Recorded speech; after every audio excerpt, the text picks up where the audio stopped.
All right, promotion number two. So it says understand marketing's role and function in business to facilitate economic exchange with customers. Well, the main thing that we talked about with promotion is just that aspect of trying to get your idea or trying to get your product, whatever it may be, trying to get that out to the customers and trying to find the right way to communicate with them. All right, we talked about different groups, different target markets. There's going to be different ways you're going to promote to them, different aspects that you're going to use, whether, and we'll kind of come back real quick. We talked about our five. We talked about advertising. We talked about sales promotion, public relations, personal selling. Again, trying to figure out what's going to be the best way to reach your target market that you're trying to get to. So we talked about before a little bit about what needs to be marketed. Well, we talk about goods, and we've talked about this before about durable and non-durable. Durable lasts and non-durable doesn't. We've talked about services, organizations, ideas, people, events. All these things need to be advertised to get those customers to come out so that people know, frankly, know what it is. So as we scroll down, we look at marketing. So the process of planning and executing the conception, pricing, promotion, distribution of ideas, goods, and services to create exchanges that satisfy individual and organizational objectives. Our objective as an organization, probably to make money or get our product out there. Maybe as an individual, trying to get our idea out there. So again, trying to get that across, trying to put that out there. So the next one, the process of developing, promoting, pricing, and distributing products in order to satisfy customers' needs and wants. Again, we're trying to get our product out there so that it satisfies. We hope that it does, but we want to get it out there so that the customer has the choice of ours. Um, so all activities needed to get a product from the manufacturer to the consumer. So that's really the good one. We've talked about that. We talked about distribution, how we're going to make it, how we're going to get to the production, how we're actually going to get it out to the consumer with our distribution. As we talked about, almost anything can be marketed. Here's some ones that can be marketed. So we're actually going to move those down at some point. But and marketing occurs where customers are. Okay, you're going to put your item out there wherever the customer is at. Okay, and that's going to change as we talked about based on what type of customer that you're using and who your target customer is as far as what you're going to be using to get out there, right? Because not all target markets are going to use the same types of things. Okay, so we can't use the same methods to reach everyone. We talked about how old people probably aren't going to be using social media. Not a good way to go about reaching that target market. All right, so that marketing is going to occur for them wherever they are, and it's going to vary based on who that target market is. The general role of marketing in our private enterprise system is to coordinate, all right, try and bring things together. Marketing serves as the connecting link or bridge between producers and consumers. So, again, connecting that producer to the consumer, we made it. Now what? We got to get it out to the consumer so that they can actually buy it. Scrolling through, question says, how would consumers and businesses be affected if marketing did not exist? How marketing benefits our society? Well, if marketing didn't exist, how are consumers going to get their product? How are they gonna get it? They don't. How are they gonna know about it? How are they gonna get it? Because we talked about being distribution of actually physically getting it there, producers of how they're gonna make it. You know, we talked about advertising. How would we know about it? All of that kind of tails into that marketing of production, distribution, letting people know about it, sales, all of that comes together. So it makes our lives better, yes, because we're able to get things. New and improved products are offered at lower prices. All right, except when we have an inflation and we don't have lower prices. But new things are coming out. All right, improved products are coming out. Increases our country's standard of living because we have more items out there. We have better things out there that help us live better and survive better. We have clean water. We have things that can purify our water. Just as an example, provides us with a variety of goods that it definitely does. Products are offered in a variety of colors, sizes, styles, models, etc. And again, that's to meet your target market because of what the customer wants. All right, the producer is going to make something that the customer wants in the right color, the right size, the right style, all those kind of things. Encourages trade between nations. All right, we're making something that another nation can't. We're able to export it out to them. That's good for us because that's good for our country and what we're selling. When a nation lacks resources, they can usually acquire it from other countries. That's true.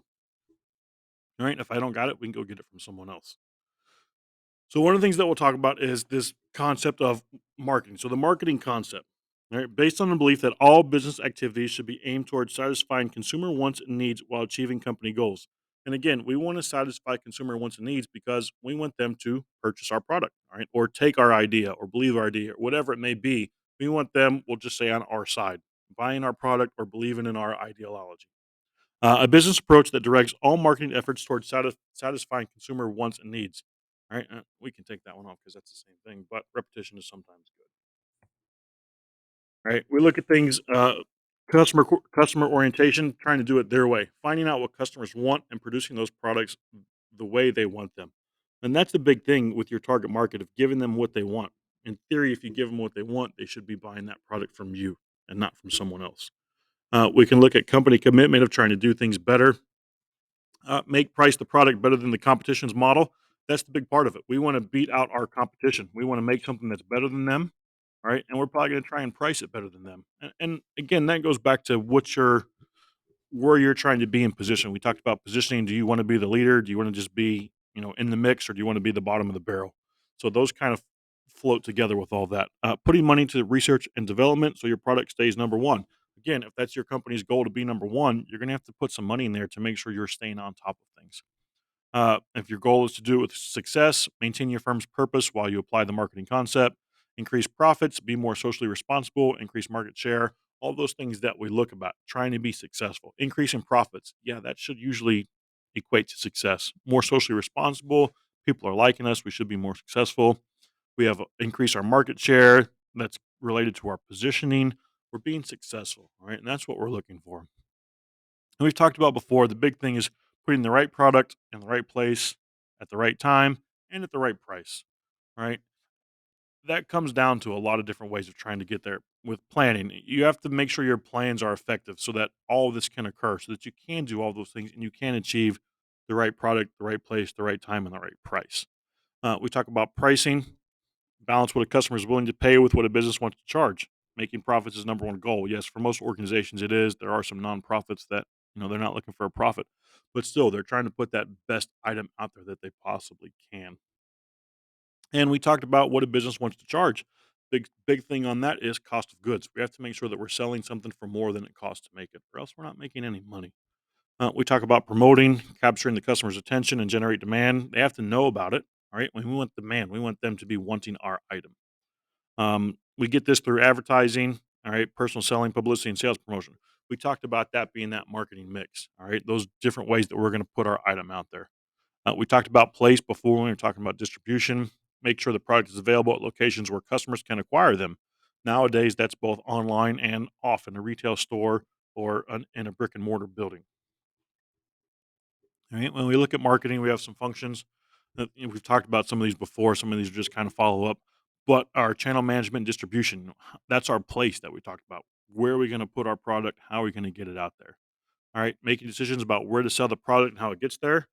How are you going to get the product to the customer? That's a big thing for a lot of folks. How are you physically going to get it to them? If it's fragile, does it need to be packaged properly so it doesn't break? How are you going to move and transport the product? Right? If you're selling cars, that's a big thing. That's a big ordeal to move and transport that product. How's it going to be stored if we're dealing with items that are either fragile, all right, or items that expire? You have to make sure they're stored properly. All right, like milk, it can't be up to a certain temperature. Once it goes bad, you can't bring it back. So you have to make sure you store it properly in the right temperature, as with the rest of your cold items. Tracking the product, making sure you know where it's at. This has kind of changed in the last you know, 10, 15 years. We're able to track our product a lot more for where it's going, where it's at, physically where it stands, even up to the minute. We talked about marketing information management. So, collecting information about customer trends and competitor products.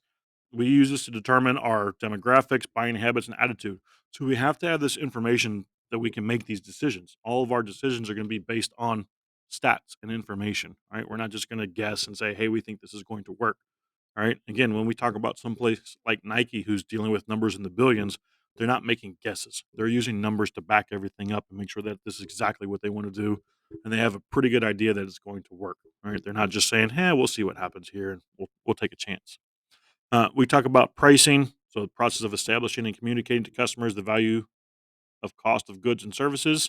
You have to price it so it's attainable and profitable. All right. They have to be able to afford it. All right, we can't have something no one can afford. Nobody's ever going to buy it. And at the same time, you have to be able to make money. All right, and again, that's the cost of goods sold. Can't sell something for less than it costs to make it. We talked a little bit before about product service management. Right, obtaining, developing, maintaining, and improving a product or product line to respond to customer needs and wants. Okay, as they're changing, we're working to fix it.